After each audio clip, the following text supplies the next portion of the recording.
Malawi Today. Pamene aphungu achipani cha UTM anafunsa nduna ya zachilungamo zokhuzana ndi kafukufuku wa ndege ya imene inapha a Chilima, akuti amafuna kuti kafukufuku ameneyi achitikenso kachiwiri. Nduna ya zachilungamo inayima ndi kuuza nyumba ya malamulo kuti asadandaule ndipo kafukufuku iyi achitikanso kawiri, chifukwa kafukufuku oyambirira sanakanika kuyankha mafunso ambiri amene Amalawi anali nawo. Anapitiriranso kulongosola kunena kuti mboni zina zinakana kuperekera umboni pa nkhani zimene zikuperekanso mafunso kwa Amalawi, nde atsimikizira nyumba ya malamulo komanso Amalawi onse kuti kafukufukuyi achitikanso kawiri. Nde umu ndi mwachidule mmene analongosolera nduna azachilungamo. Takhani pomwepo kuti muamve zimene ndunayi inayuza nyumba ya malamulo. First Deputy Speaker, sir. First of all, allow me to thank the honorable member for Mwanza Central, and now that I've been informed that the member for Lilongwe Mpenu asked a similar question, let me thank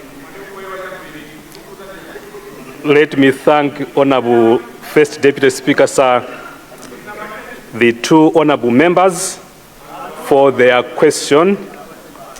The question that I had on notice was from the member for Mwanza Central, and indeed it is a question on a matter of significant national interest. The honorable members asked my ministry to present a progress report, or indeed the status of what was termed as the Chikangawa plane crash that was referred to my ministry by His Excellency the State President, Professor Arthur Peter Mutharika. Mr. First Deputy Speaker, sir, allow me, because of the importance of the question that I'm going to answer, to give a very brief background to this matter. Mr. First Deputy Speaker, sir, on 10th June 2024, a domestic flight of a military aircraft called the Donia 228-202 with a call sign AF88M, called the Malawi 2 because it was carrying the first vice president, departed Kamuzu International Airport in Lilongwe, Malawi, to Mzuzu Airport in the north. On board the aircraft, Mr. First Deputy Speaker, sir, were 6 passengers, including the Right Honorable Dr. Saulos Klaus Chilima, Vice President of the Republic of Malawi, and 3 crew members. The aircraft, unfortunately, did not reach Mzuzu Airport as it crashed at Ntungwa Hill in the Chikangawa forest in Katabe district, killing all passengers and crew on board. Mr. First Deputy Speaker, sir, the deceased passengers on board that aircraft were the late Dr. Saulos Klaus Chilima, Vice President of the Republic of Malawi, the late Her Excellency Madam Patricia Shaniru Zimbiri Muluzi, former First Lady and the advisor in the Office of the Vice President, late Mr. Abdul Kingston Lapukeni, the Deputy Chief of Protocol in the Ministry of Foreign Affairs, Assistant Commissioner of Police, late Lucas Kapeni, the Vice President's Guard Commander, the late Inspector Chisomo Chimameni, the late Vice President's aide de camp, and the late Mr. Daniel Friday Kanyemba, the late Vice President's medical officer. Mr. Speaker, sir, Mr. First Deputy Speaker, sir, The deceased crew members, for record purposes, comprise the following: the late Colonel Owen Louis Sambalopa, pilot in command of that aircraft; the late Major Flores Rex Selemani, co-pilot and first officer; and the late Major Wallace Jordan Aidin, the flight engineer.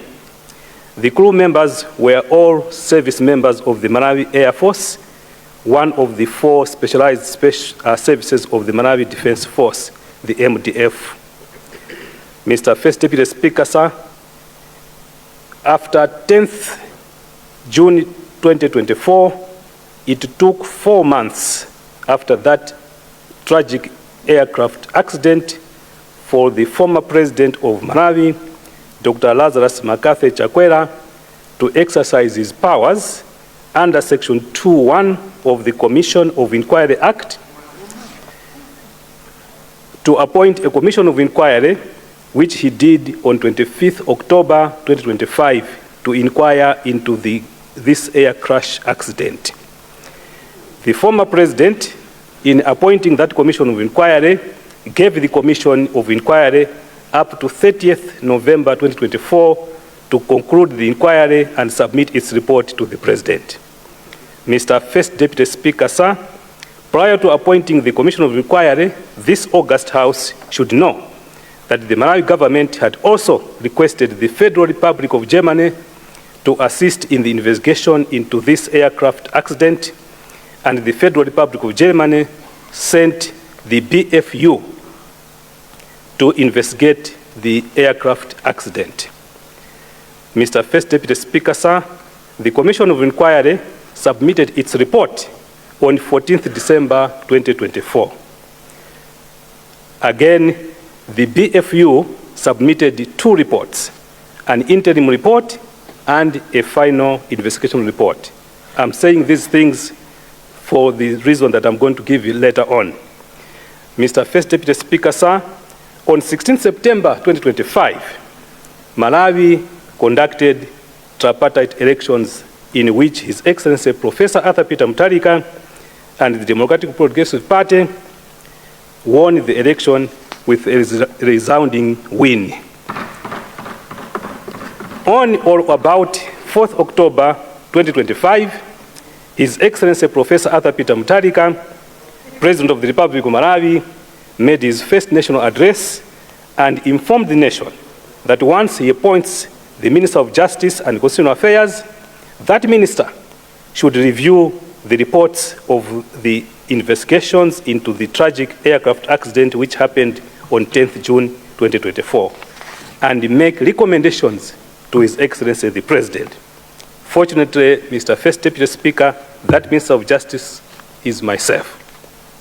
Mr. First Deputy Speaker, sir, I am pleased to report to this August House that I duly, as your Minister of Justice, reviewed all the reports of the investigations into the aircraft accident which happened on 10th June 2024 at Ntungwa in Chikangawa in Nkatabe District.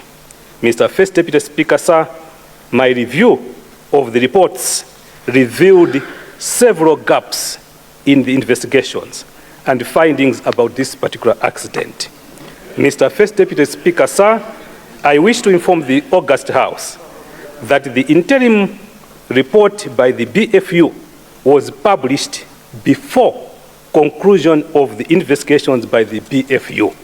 As such, that interim report was not conclusive on the cause of that accident. In particular, Mr. First Deputy Speaker, sir, the interim investigation report by the BFU was not conclusive on the cause of the aircraft accident on 10th June 2024. More particularly, the interim report by the BFU did not attribute the air crash accident to bad weather, because at the time of publication of that interim report, the BFU had not received the expert opinion from the German Meteorological Services, which the BFU had asked to compile the meteorological expert report opinion concerning the weather conditions along the flight path, and in particular in the area of the accident site.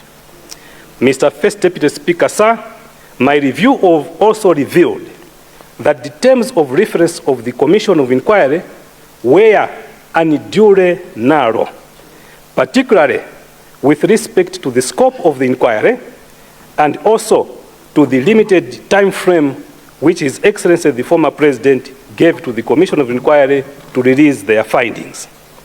Furthermore, the integrity of the Commission of Inquiry was negatively impacted by resignations of 2 commissioners during the course of the investigations.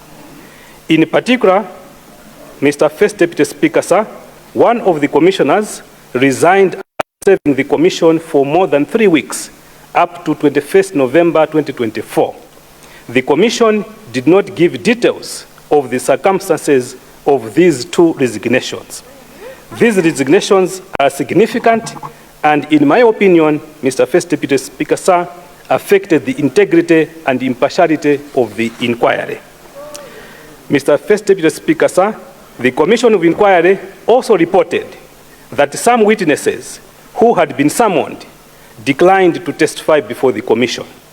The Commission reported that 3 witnesses who had been summoned did not appear before the Commission of Inquiry, namely, one spouse of one of the deceased members of the crew, Pastor Abraham Kandawire, and one Dr. Charles Zamarara, an observer pathologist to one of the autopsies, who was also invited to testify to the Commission, but he declined. Mr. First Deputy Speaker, sir, the Commission also reported very poor response from the general public on the call for information that the Commission widely publicized in all media channels. The Commission reported that less than 5 people showed interest to testify and only 2 were heard by the Commission, as the rest of the people who showed interest to testify grew, and I'm quoting from the report, grew cold feet and never responded, end of quote, to the Commission's follow-ups on their proposed testimonies. Mr. First Deputy Speaker, sir, the above factors, in my opinion, clearly show that the Commission of Inquiry operated in an environment in which witnesses were constrained for fear of possible political reprisals. This greatly affected the integrity of the results of the Commission of Inquiry. On the other hand, Mr. First Deputy Speaker, sir, in several aspects, the final investigation report by the BFU relied heavily on the evidence and conclusions drawn from the Commission of Inquiry, whose integrity I found to be wanting. More particularly, the BFU attributed the cause of the accident to weather conditions on the strength of the evidence and findings in the Commission of Inquiry report. Mr. First Deputy Speaker, sir, in view of the totality of these factors and other factors, I held the view that investigations into the accident failed to provide conclusions and final closure to the aircraft accident, which happened on 10th June 2024. Mr. First Deputy Speaker, sir, it is for these reasons that I, as Minister of Justice and Constitutional Affairs, recommended to His Excellency the State President that it was necessary to carry out a fresh inquiry or investigation into the accident of 10th June 2024.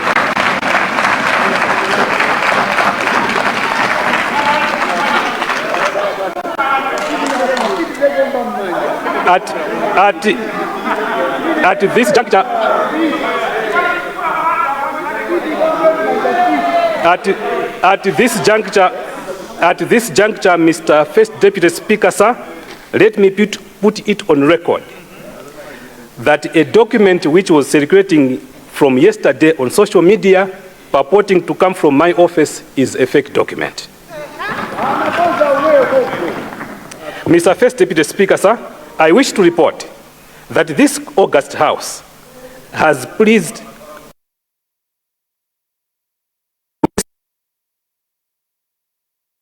the State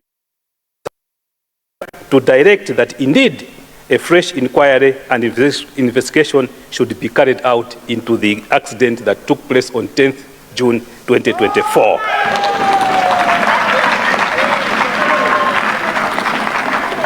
Mr. First Deputy Speaker, sir, I have the honor to report and inform this august House that Section 56, subsection 6 of the Constitution of the Republic of Malawi vests the power in this Parliament to establish any committee of its members for the performance of the functions of this Parliament. Furthermore, Section 60, subsection 3 of the Constitution gives the Parliament the power to conduct investigation on any matter. Mr. First Deputy Speaker, sir, this august House is, in my opinion, and according to His Excellency the President, is the constitutional organ of this state that represents all Malawians across the political divide. It is for this reason, Mr. First Deputy Speaker, sir, that His Excellency the President, His Excellency Professor Arthur Peter Mutharika, has now directed that the fresh inquiry and investigation into the Chikangawa plane crash on 10th June 2024 be conducted by a committee to be established by this House. Mr. First Deputy Speaker, sir, Mr. First Deputy Speaker, sir, as your Minister of Justice and the experience that I've had in reviewing the reports, my only advice that I can give to this august House, that once the committee of this House has been constituted, that committee should be supported by a technical or by technical expertise in air crash investigations. I thank you very much, Mr. First Deputy Speaker. Thank you.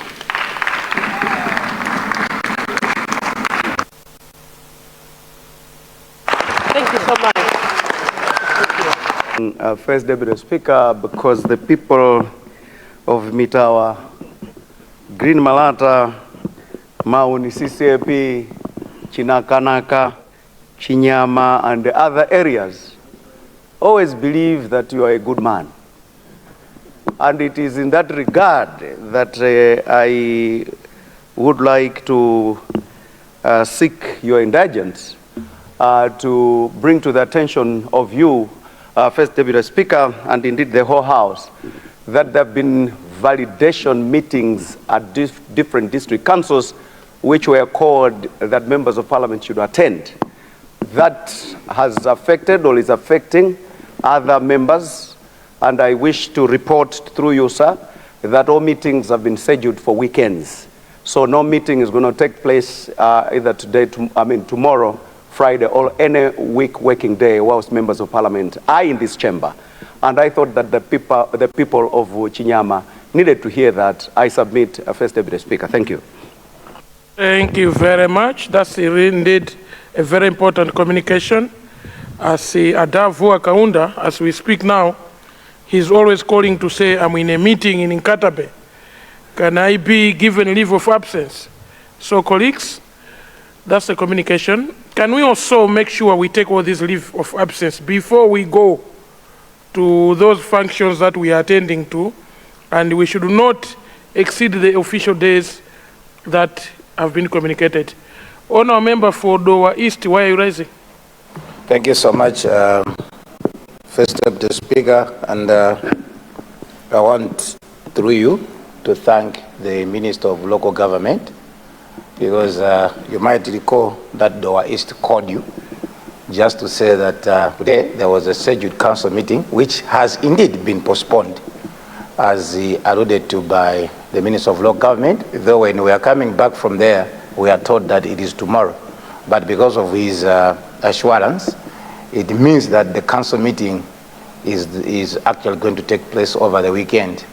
I wanted to bring to your attention that with the jittery on the issues to be discussed at the council meetings, members of Parliament would like to hear what is being discussed. Very, very critical, because it's a validation of the input for what is going to happen from 1st April this year.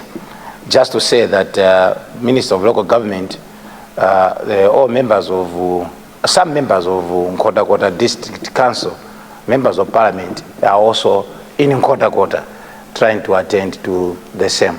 I just wanted to bring to attention. So I know you are a good man, and when you called for the local, Dowa East was on the way, traveling from Dowa coming to Parliament. And with your indigency, I wouldn't want to bring that matter again, but I want to ask you that you should not consider me as absent, because now I'm back and I'm addressing you.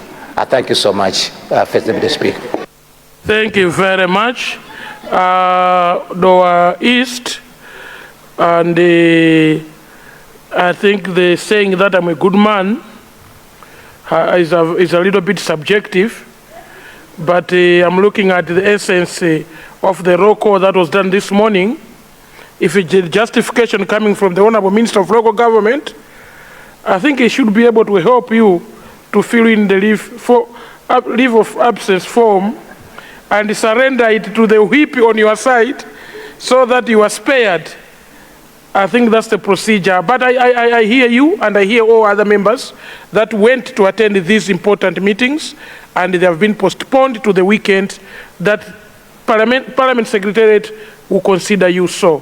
Thank you very much. We'll continue with questions in the Minister of Education. And now we go to question number 79, Chilima North. Chilima North, you have the floor. Thank you very much, Mr. Speaker, for granting the people of Chilima North to ask the question. I indeed submit that this question is from Chilima North, especially from the people of Senior Chief Kombeza and Sub-TA Chotaiga. I submit, Mr. Speaker, sir. Thank you. Minister of Education, Science and Technology. Thank you very much, Mr. First Deputy Speaker, for the opportunity given to my ministry to respond to the question from the Honourable Member for Chilima North.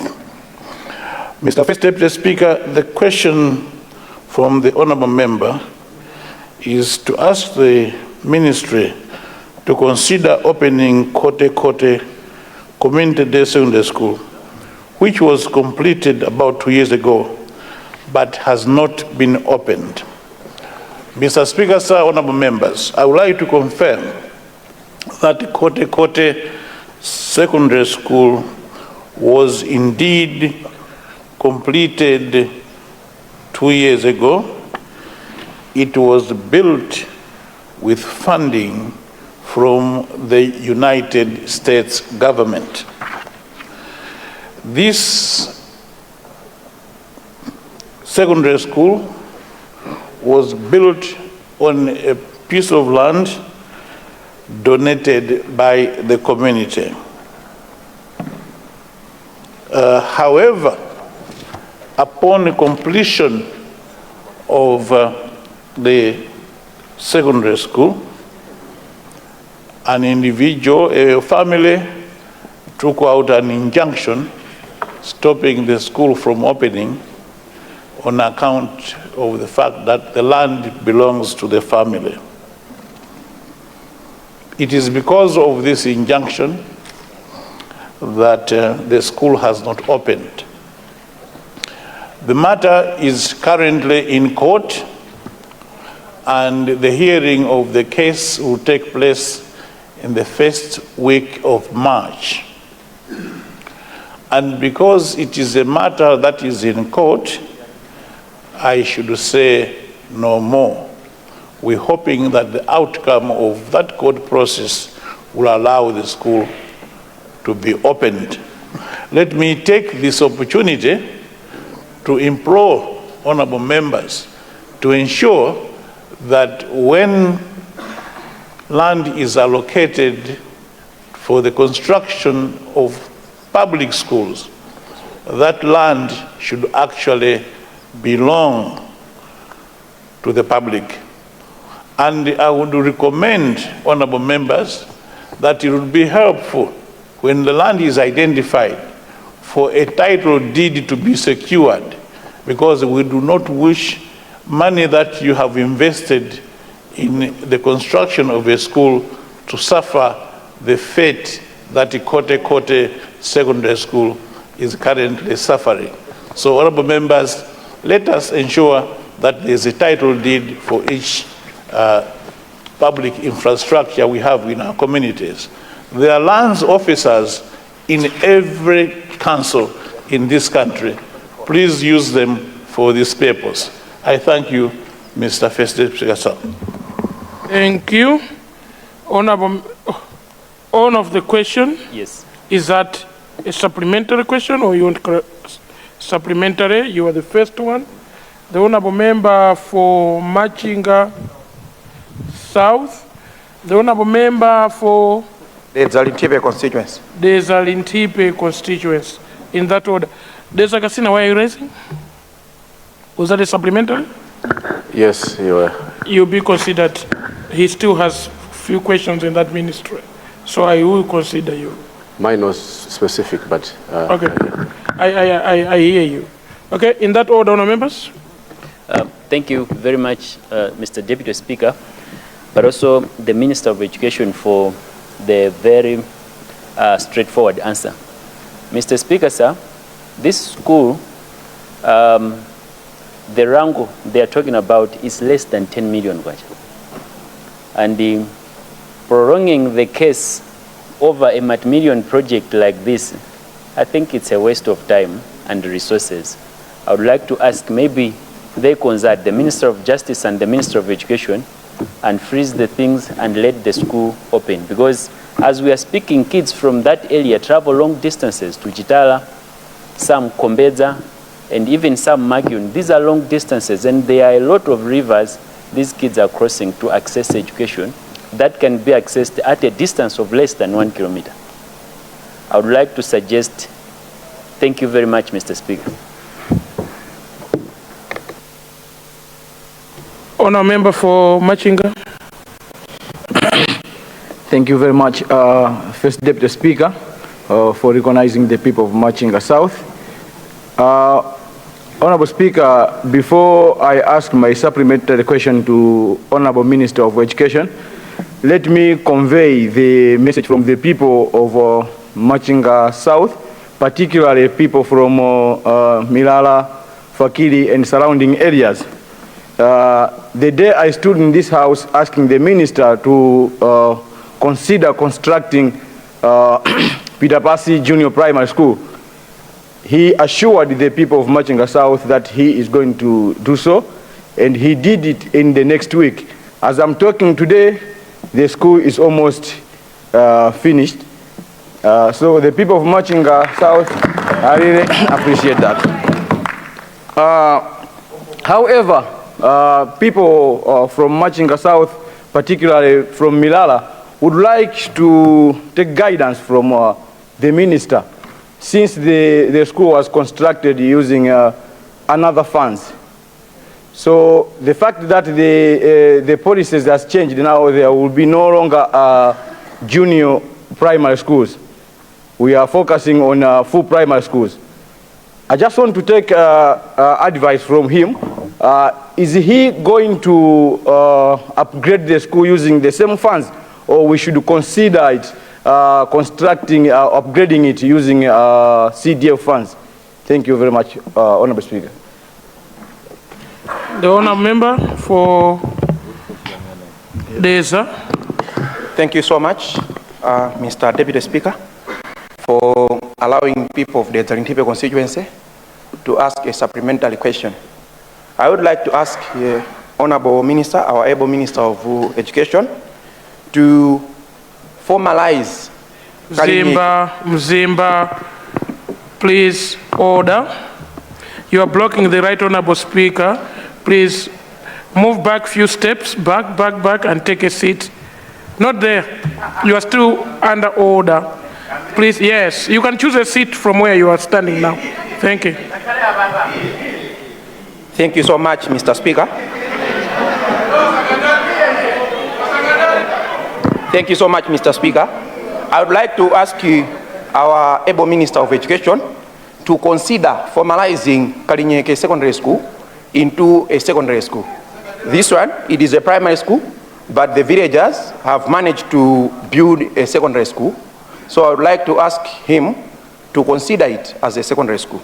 I would also like to ask Honorable Minister to consider building a full secondary school in our constituency. In our constituency, we only have one secondary school, Ntulu Secondary School, but our constituency is too big, so it's not fair enough. So the youth of the Zalintipe constituency would like to ask the minister to consider maybe building one secondary school, maybe at Chule Primary School, so that the youth, they should not. Thank you. Thank you so much. Honour members, let me guide as such. The window for constituency statements is open. Honour member, you can spend 10 minutes explaining about your constituents, and your people will follow all sectors of your constituents using a constituency statement, or indeed, you can be guided to raise a question on its own. But the Honour Minister has a mandate to respond if he can, but I want to encourage you to present a constituency statement. Thank you very much. Honour Minister. Thank you very much, Mr. First Deputy Speaker. Questions for the opportunity to respond to the three supplementary questions. First, the owner of the question being Honourable Member for Chilima North, where he states that the amount being demanded is 2 million kwacha, just to pay so that the kids can start learning. I would like to agree with the Honourable Member that the next secondary school in this area is 35 kilometers away. And indeed, it's very unfortunate that this school remains unopened. If the Honourable Member can find 2 million kwacha in the CDF, and if it doesn't matter whether the payment is justifiable or not, please help us and pay so that the kids can start learning at this school. I don't remember the facts of the case and I can't discuss them here. I can't even confirm that the claim is for 2 million kwacha. But like I said, the matter is in court and therefore I cannot say more about it. But if there's a solution that can be addressed, including giving the owners of the land a different kind of land instead of the school, why not? You are the leaders of the area and do your best to find a solution. Thank you very much. Machinga South, yes indeed, the government of Professor Arthur Peter Mutharika does what it promises and promises what it can do. And I'm happy that Minala Primary School has started and near completion. I would like to advise Honourable Member that because I know the location of this particular school, there is no harm in upgrading it to a full primary school. There will be no problem with the school being completed using CDF. And I encourage you, Honourable Member, to do the same. In any event, at the end of the day, all this money is coming from vote number 1. So in order to speed up this process, I would encourage you to use the CDF. Honourable Member for the Zalintipe, I have heard your request to convert Kalinyeke Primary School to a secondary school. Before I agree with this proposal, I would like to check with the people on the ground as to what will happen to the children that were going to Kalinyeke Primary School. But if we have made arrangements for them, I see no problem in acceding to the request that Honourable Member you have made. I would like also to assure Honourable Member that we will investigate the need for more secondary schools in his constituency, and when the need is established, we shall support you, Honourable Member, with more secondary schools in your constituency. I thank you, Mr. First Deputy Speaker, sir. Thank you. We now move to question number 80. The Honourable Member for Blantyre City, Michiru Chilima constituency. You have the floor, Honourable Member. Thank you, Mr. Deputy Speaker, sir. I stand to confirm that indeed question number 80 appearing on the today's order paper comes from the people of Blantyre City, Ishiru, Chilima constituency. I submit. Thank you. Honourable Minister for Education, Science and Technology. Thank you, Mr. First Deputy Speaker, sir. And through you, allow me to thank the Honourable Member for Blantyre City, Michiru Chilima constituency for his question, which is to the effect that could the Minister of Education, Science and Technology consider constructing a full new secondary school in his constituency. He goes on to explain, Mr. First Deputy Speaker, sir, that the constituency being new needs to have a new secondary school of its own. The other reason is that currently the only one CDSS called the Chilima CDSS is failing to absorb a high number of pupils who have completed the Standard 8 from Chilima, Namatete, and Maera primary schools.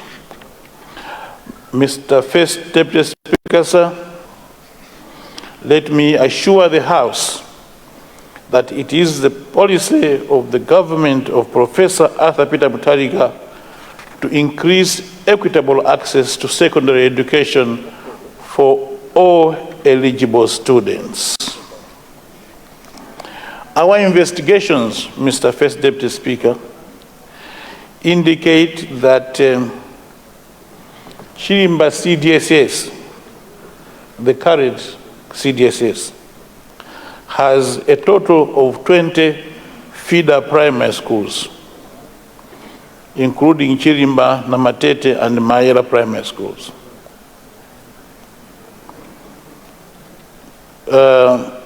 Recently, the school has been upgraded to a two-stream single-shift school, to a two-stream double-shift school, starting with 2025 Form 1 selection. This has led to an increase in the number of Form 1 students that are selected to the school from 100 to 200. However, the school, that is Chilima CDSS, is still failing to absorb the high number of learners from its feeder schools. For instance, the 2026 primary school living certificate education candidature, the students that are going to write examinations now, is 1,925. And therefore, the only CDSS that is in this area cannot absorb all of them. Besides, unlike the other highly populated townships like Ndirande, Bangwe, and Zingwangwa, this area does not have a conventional secondary school. Students from the area travel all the way to Ndirande to attend to a conventional secondary school.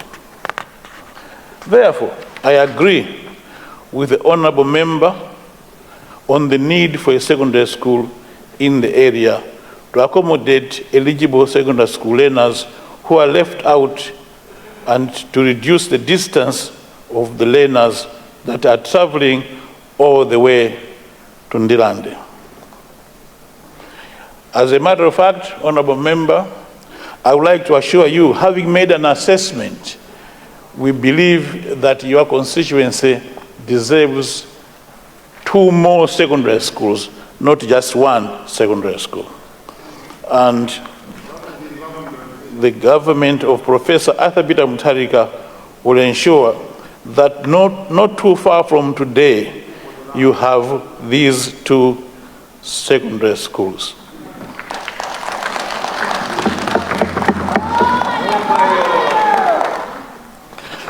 My ministry will engage the Minister of Lands and the Malawi Housing Corporation on the possibility of finding land for this purpose. Let me also request the honorable member to initiate the project by lobbying for land from the local leaders and seeking financial support from Blantyre City Council, taking advantage of the much spoken about 5 billion CDF. Let me also take this opportunity to thank the honorable member for Chilomoni for assuring the ministry that they already have land for the secondary school that the ministry promised the people of Chilomoni. It has been very unfortunate for children from Chilomoni to be traveling all the way to Zingwangwa to access secondary education. That was very unfortunate, and my ministry intends to address this problem immediately. I thank you, Mr. Deputy Speaker, sir. Thank you very much. I recognize the honourable member for Blantyre, Malabada, who is a commissioner of this house. And I will then recognize the honourable member for Chikangawa, Nkombes, and I'll go the honourable member at the back. Yeah. Mzimba West. Mzimba West. In that order, please. Thank you very much, First Deputy Speaker. Blantyre Malabada has been reflected on. Then I would like to find out the rationale from the Honourable Minister of Education concerning the idea that when students are selected from Dirande to government schools, I assume, but then they're coming from poor families and they're having to pay exorbitant amounts of money for fees, like 600, even up to 1 million kwacha. So I would like to understand the rationale of selecting these students into expensive secondary schools. And then they have to travel from Ndirande, maybe all the way to Mzuzu. Transport alone is very expensive. It's up to 100,000 kwacha. The families cannot afford. So the ministry, what are they doing to resolve this issue and solve this problem? Thank you very much. Thank you. The honourable member for Chikangawa. Thank you, Mr. First Deputy Speaker, sir, for recognizing people of Chikangawa and TN Gabu. I just want to seek the ministry's direction on the construction of Terere Secondary School, which was being constructed under USAID funds. The construction has been suspended, so I want to know whether we can use the CDF to continue constructing that secondary school. And also to ask the ministry to provide us with a BOQ of the site so that we are aware how much is involved and we can plan accordingly. Thank you so much. Thank you. Mzimba West. Thank you very much, First Deputy Speaker. First, let me thank the Able Minister for the response, which gives a lot of hope, even for people of Mzimba West who are not even in Blantyre, where the original question is coming from. I see a government which will even consider upgrading Perembe CDSS into a full secondary school. I believe this one will do it.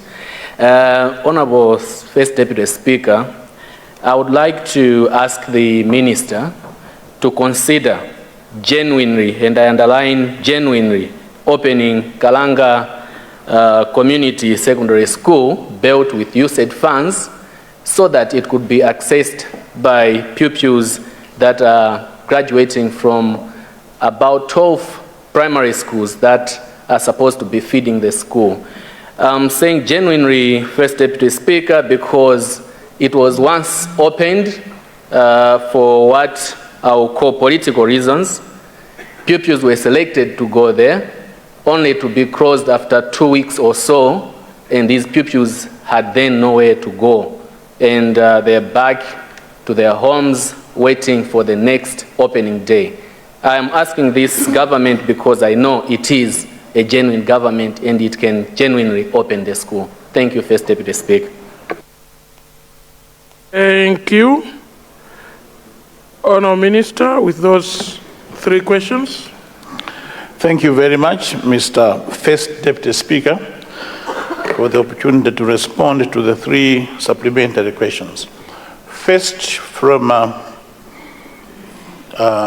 Commissioner Member of Parliament from Malabada, whose question has to do with mostly costs to education. I would like to assure the honourable member that the policy of this government of Professor Arthur Peter Mutharika is to eliminate the barriers to education so that our children actually are able to be educated as the government wants, as their parents want. One of the key challenges indeed was distance. The desire to send children to what we call national secondary schools is a noble one. But an example that you have given of selecting someone from Ndilande to Mzuzu Government Secondary School obviously places a lot of strain on the parents to travel, for the child to travel all the way, unless in the indication of district of origin, the child indicated that he comes from Nkata Bay or Mzuzu, Mzimba, or some close place.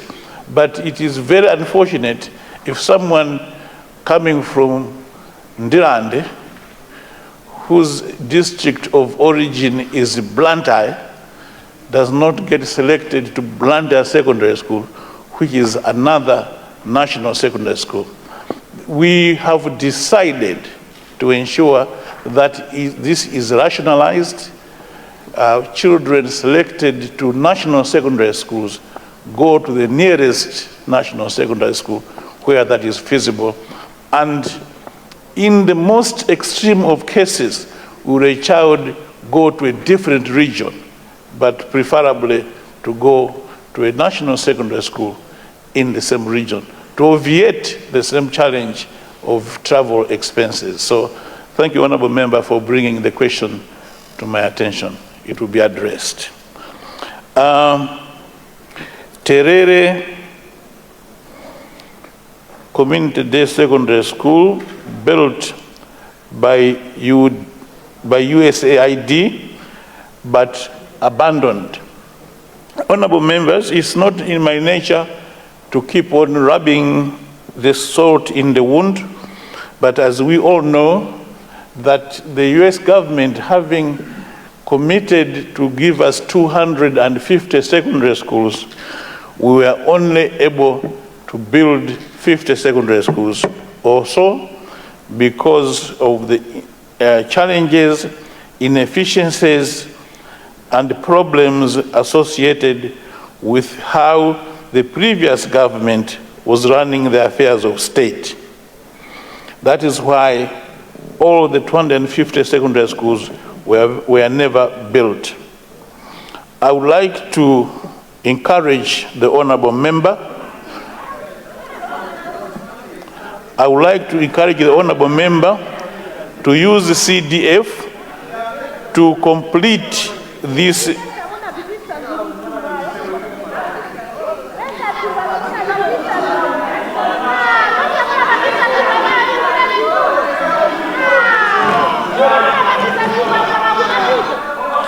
Thank you very much. The truth of the matter is that all the schools were not built under the watch of the MCP government.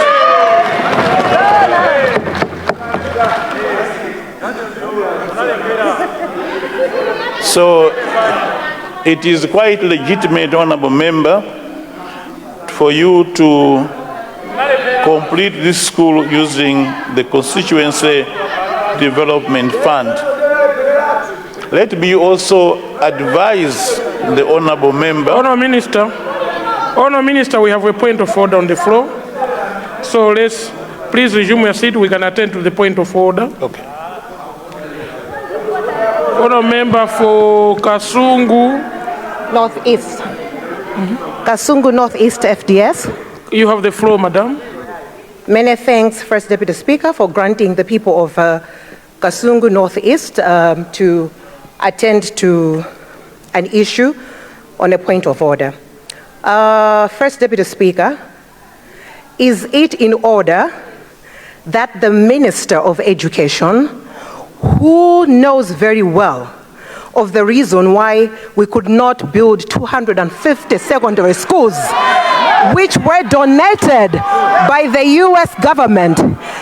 First Deputy Speaker, the Honorable Minister actually has a report clear in his office, and I know he understands English very well, and he can go back to that report and make reference to find the reason why we could not come up with 250 secondary schools. First Deputy Speaker, the USAID actually provided a donation to the Republic of Malawi without actually indicating in that donation the amount of money, the amount of schools that were going to be built. There were so many other factors that affected.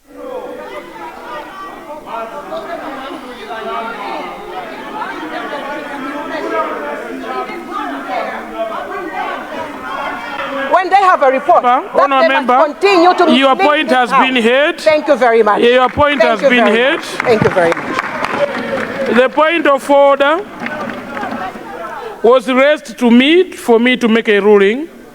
Honour members, a point of order is 1 minute. Can we always stick to that rule, or we can rise in this house to request the Honourable Minister for a statement which would allow you to intervene more than a point of order. Two, can I rule that when you are addressing any point in the House, let's desist from attacks, personal reflections. You cannot be reflecting on a minister that if he understands English, the Honourable Minister and all Honourable Ministers here, I passed through a test of English, and I hope they do understand English. So, on that sentiment of understanding English, I rule you out of order, Honourable Member. Honourable members, let's allow the Honourable Minister to continue responding to the questions. Honourable Minister, you have the floor, sir. Thank you very much, Mr. First Deputy Speaker. The Honourable Member is very well aware of my proficiency in English, which is certainly better than hers.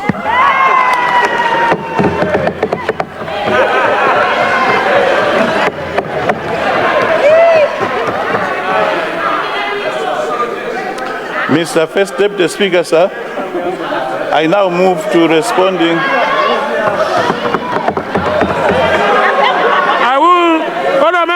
Let's allow the Honourable Minister to finish, and then, no, let's allow the Honourable Minister to finish. Let's resume our seats, Honourable members. Let's resume our seats, and when he's done, I'll recognize the point of orders you are rising for. Thank you very much, Mr. First Deputy Speaker, sir, for the opportunity to respond to the supplementary question from the Honourable Member for Mzimba West, who requests my ministry to open Kalanga Secondary School, which, according to his own statement, was opened for 2 weeks and then closed. Mr. First Deputy Speaker, sir. Order, Honourable members, order. Order to my right. To assure. Order to my left. I would like to assure the Honourable Member from Mzimba West that the government of Professor Arthur Peter Mutharika does not engage in dramatics. This school will be opened for real, and the students of his constituency will go to school as they expected. I thank you, Mr. Speaker, sir. Thank you, Leader. Then I'll recognize the whip, MCP. Leader. First Deputy Speaker, as earlier moved, it's now time for us to go to question understanding order 14 to be responded to by the Minister of Justice and Constitutional Affairs. I submit.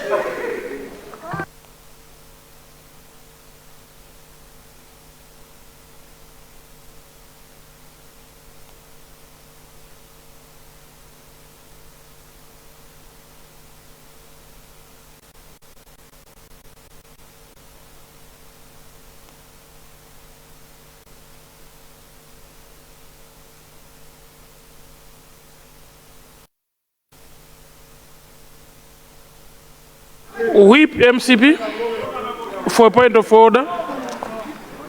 Thank you very much, First Deputy Speaker, for giving us the opportunity to rise on the point of order. First Deputy Speaker, you had ruled Honorable Member for Kasungu Northeast to be out of order for what she said as in reflection to what the Honorable Minister was saying in terms of English proficiency and all that. You had ruled, and we appreciate that ruling, Honorable Speaker, but then the Honorable Minister himself, in responding to the point of order, did reflect on the Honorable Member that his English is better than hers. First Deputy Speaker, is that in order? Is that in order? A reflection on an honorable member that his English is better than hers. Is that in order? Thank you very much. Order, members. Order. Honor members, I would like to assume that all honor members in the House are